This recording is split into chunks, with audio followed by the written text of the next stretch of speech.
If you want to become a confident person but you're struggling on how to become one, please watch this video because I'm going to tell you the one thing that you need, the one and the only thing that is going to help you become confident. Firstly, you need to make this clear that not everyone is confident all the time. We all are humans at the end of the day, and people can lose out on hope and people can be less confident at certain times, and that is completely okay. But I want you to do one thing. Just think about your life in general, and I'm sure there are certain times you must have been extremely confident, and I'm sure there are certain times you were least confident. Now I want you to go back to those times when you felt your most confident self and ask yourself what exactly made you confident at that point of time and what made you lose out on that confidence. Now, there are two types of confident people. Either they're born with it or they build it. If they're born with it, that's great.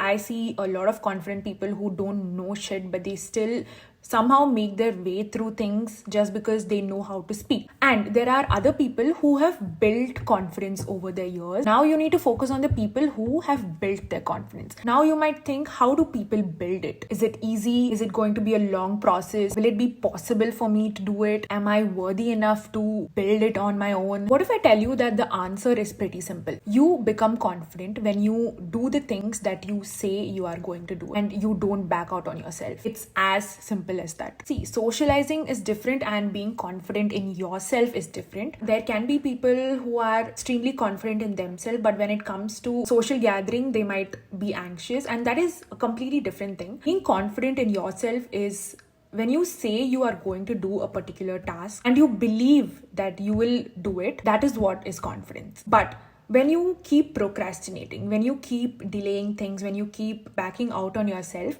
after a point, even if you make a plan for yourself, even if you think that, okay, I have to do this, I have to do that, somewhere deep down, you know that you're not going to do it because you have a history of you not showing up for yourself.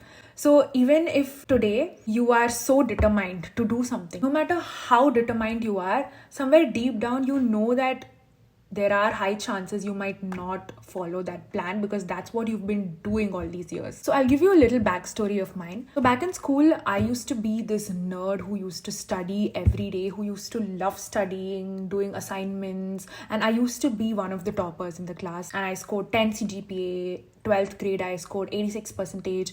I was the it girl in studies. But when I entered college, I don't know what happened, but I just changed. As the days went, I just kept getting more and more lazy, procrastinating, and I was just so done with life. I was living most of my life in my head, and when the reality came, when I finally got the opportunity to take up that risk and make some good changes in my life, I always kept backing out. So when I was in first year of college, there are a lot of clubs in college. Like there is drama, there is dance, there is music club. There are a lot of clubs. And I auditioned for both dance and drama club. I still remember when I was a fresher, I didn't just want to study, but I wanted to participate in all of these extracurricular activities and make my college life more and more interesting. And it was so exciting. But once I gave my drama audition, even though I loved acting, I loved theater, and I loved all of that,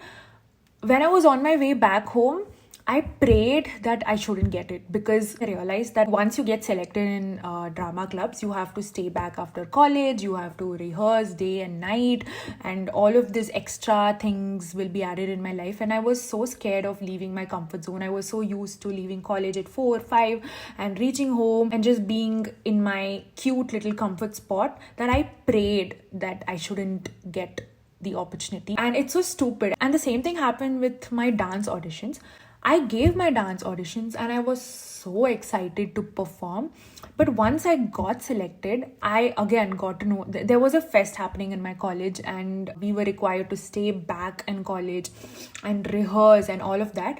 When I got to know all of that, trust me or not, I got selected and I chose to reject the opportunity because I was too used to being in my comfort zone that I didn't want things to change in my life. And I thought, okay, I still have 3 years of my life. I'll participate next year. But next year, what happened? COVID happened. And I never got the chance to perform in my college fest. And I still to this day I regret. So why I'm telling you this story is because I've had a history of events where I kept backing out on myself. Even though I got the opportunities, I kept rejecting it out of laziness, out of procrastination, out of the fear of changes happening in my life. And I was too happy to live in my comfort zone. So even today, when I get an opportunity, I don't completely trust that my life is going to change, because somewhere I feel like I will not show up for myself. And that is exactly where I am losing out on my confidence. So if you're watching this video and you're thinking, why am I not confident? What is wrong with me? Just think if you're showing up for yourself is number one. Number two, ask yourself if you are doing the things that you tell you are going to do. If you